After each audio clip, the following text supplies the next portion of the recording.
come back here, look at how what progress has been made. All right. The famous novelist Franz Kafka once said that so long as you have food in your mouth, you have solved all questions for the time being. But not many children in Nigeria have that luxury, with the northern parts of the country more hit by food shortages. And according to reports, about 4.4 million children in the northwest and the northeast are malnourished.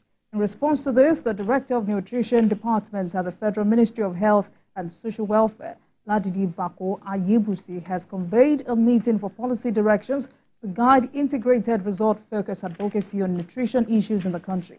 The director added that Nigeria currently faces a severe crisis of malnutrition due to widespread macro and micronutrient deficiency.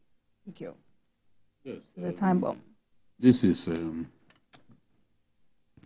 is a tough time for the poor in our country.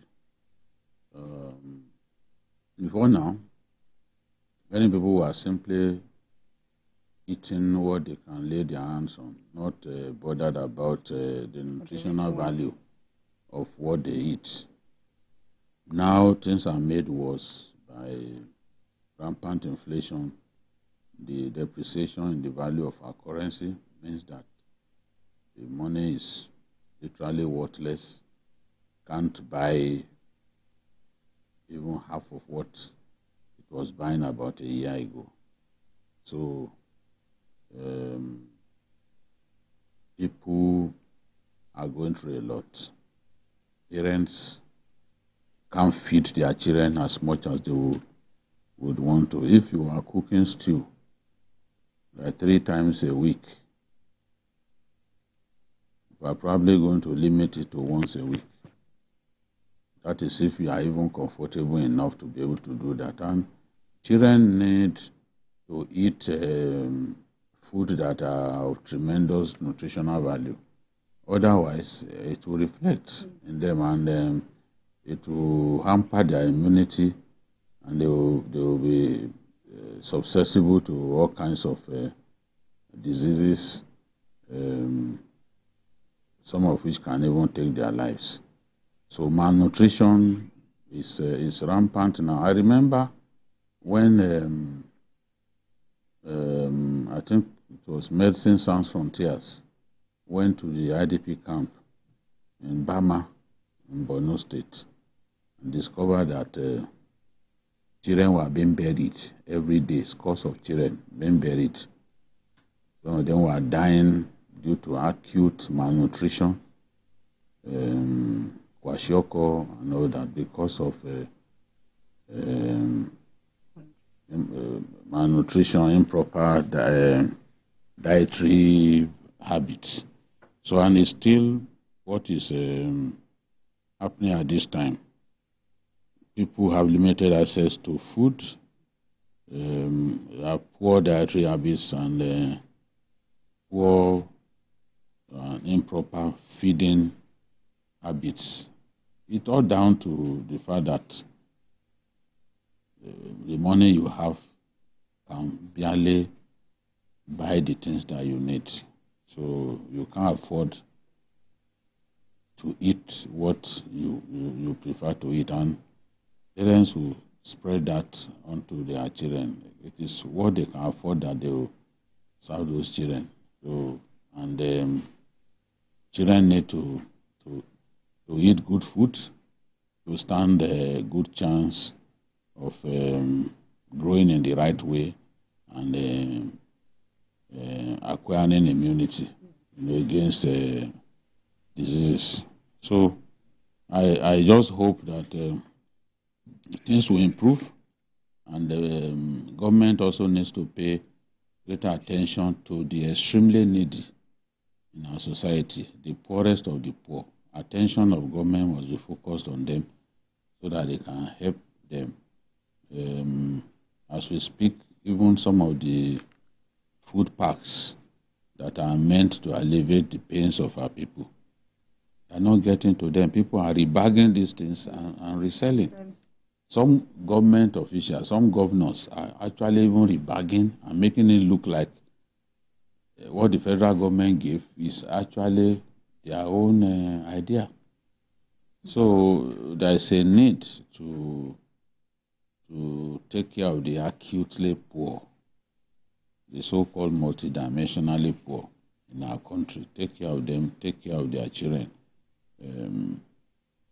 bring people out of extreme poverty that they found themselves as a result of the economic policies of government that are not favorable to majority of our people. It's not just the manufacturers that are groaning. The ordinary Nigerian is going through a lot. And if people are going through a lot, they don't even know where their next meal will come from. Not to talk of eating 3 square meals or eating balanced diet. Balanced diet is not even anything to talk about now. Just eat what you can find. That is the thing. All right, Adeoye, to add to the factors BQ has highlighted, other factors, access to water, sanitation, hygiene services, also population displacement. And if you would agree with me, these are human factors. How do you charge government on this? Well, this has been going on for many years with very little improvement. Though it's a national problem, but it's more pronounced the Northwest and the Northeast. And we can equate this with the level of social strain that we have in the country. If you look at the Northwest and the Northeast, that is where you have preponderance of violence, banditry. So there's a link between malnutrition, poverty, and then, the social crisis that we have in the country. By researches, that are available to us. In Nigeria, there are about between 54 to 56 deaths, in terms of infant mortality per 1,000 births. That means that if you have 1,000 children, you can expect 54 of them to 56 that they may not get to the age of 5 years. And then for children, the kind of nutrition they need is not what adults need. Children need dairy products, they need protein, they need milk, they need vegetables, they need fruits, which are not available, in most parts of the country, especially in the north. That's why when you go to several homes in the north, you see that people in the age of 2, 3 years, they are feeding on eba, feeding on solid food, which is not what they need at that age. So I think it's a major problem, and I think that figure is conservative. I actually believe it is far more than that. Because even in the southwest here, you could see that that problem in the north is leading to displacement of very young people. You go on our streets, even in the south, in Lagos there, you see people of 5 years old, 6 years old, all from the north, mostly from the north, looking for food, begging. So I think it's a major problem that we need to collectively identify as Do you think the federal government should bring back the school feeding program? Is there a way it can help reduce these numbers? Yes. I believe the federal government should bring back the school feeding program. But what are the states also doing? Because this is a local problem. It begins as a local problem. Local government authorities, state authorities, they need to also design their own program whereby they will encourage children to be attracted to going to schools. If you have a state like Yobe, or Zamfara, where the governor gets a lot of security votes, maybe in millions, the greatest security should be investment in the people so that they don't grow up to begin to taunt the society. So I think we should change our priority into investing more in education and agriculture. Unfortunately, the insecurity problem has compounded the problem. People no longer go to farms. People cannot even feed themselves, talk less of feeding little children. And you now find a situation where there are a lot of foster parents. People have children and then they abandon them, to just be used as beggars and all sort of things. So I think it's a problem that will come back to haunt us if we don't address the problem now. It's going to be a national crisis because it's going to be a breeding ground for terrorists to recruit young men who are raw, who are green, who are vulnerable, to be recruited to carrying arms and to seek revenge, to fight, as soldiers for terrorist organizations. So it's a national trend that we must. I think you just said this is not a federal government's problem. It's a state problem. So what more state governors do at this time to rescue the situation? Because this analysis covered a total of 133 local government areas in Nigeria, 62 in Northeast, 71 in Northwest. There's a lot that the state can do. Yobe State, for example, is one of the poorest states in Nigeria. But when I went to Yobe, I discovered that not only does the state have the largest mother and child care hospital in Nigeria, healthcare services are free up to a child is like 5-6 years. Then renal services, that is treatment of people suffering from kidney failure, is free. Whereas in Lagos and other places, it's extremely expensive. You do it every week and you pay a lot of money. But in Yobe State, it's free. I even interviewed the beneficiaries who are praying for the governor, for the fact that they've been taking care of them without them having to pay a dime.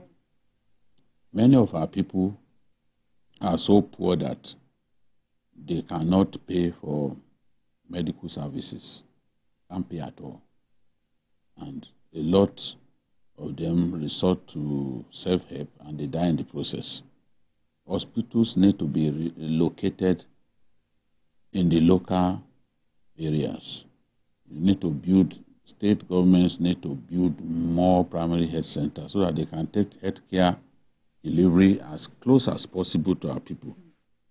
Then farmers need to be supported because the largest chunk of our people, of our population, are farmers. Agriculture still provides the highest number of employment for our people. They need to be supported with input, fertilizers, and they need to be helped to tractorize their feeds. If you help them to tractorize their feeds, you've taken away something that costs them a lot of money because ordinarily they will need to hire people to help them cultivate. But if you help tractorize those feeds, you've taken one big burden off. And then you are giving them high-yield seedlings, you are giving them fertilizers. This will spur them to achieve greater agri-production, so that a lot of our people, they really don't want to take handouts from government. They just want to be supported in a way and then for government to provide security for them to access their farms. Many of the people in IDP camps in Borno State, it's not their wish. If they have their way, they will go to the farms. Because in the IDP camp, you are not sure of when your next meal will come and the quantity. I was in an IDP camp in Katsina State. Honestly, if you see the food that they are going to serve them, rice, wanted to serve them rice. You see the rice.